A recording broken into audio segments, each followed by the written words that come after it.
চলচ্চিত্র অভিনেতা ও প্রযোজক মিশা সওদাগর তারেক রহমানকে উদ্দেশ্য করে চাঁদাবাজ বলে মন্তব্য করেছেন।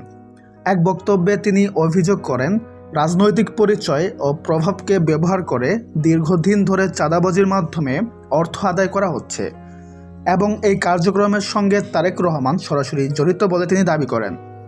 মিশা সওদাগর বলেন, রাজনৈতিক ক্ষমতার আড়ালে একটি গোষ্ঠী ব্যবসায়ী ও সাধারণ মানুষের কাছ থেকে নিয়মিতভাবে টাকা আদায় করছে।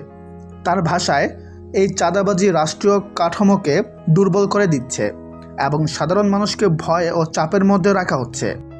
তিনি আরও অভিযোগ করেন, এসব কর্মকাণ্ডের কারণে দেশের রাজনৈতিক পরিবেশ নষ্ট হচ্ছে এবং আইনের শাসন প্রশ্নের মুখে পড়েছে। বক্তব্যে মিশা সওদাগর বলেন, চাঁদাবাজির রাজনীতি বন্ধ না হলে সাধারণ মানুষের ভোগান্তি আরও বাড়বে এবং ভবিষ্যতে পরিস্থিতি নিয়ন্ত্রণের বাইরে চলে যেতে পারে। তিনি এসব অনিয়মের বিরুদ্ধে কঠোর অবস্থান নেওয়ার কথা উল্লেখ করেন।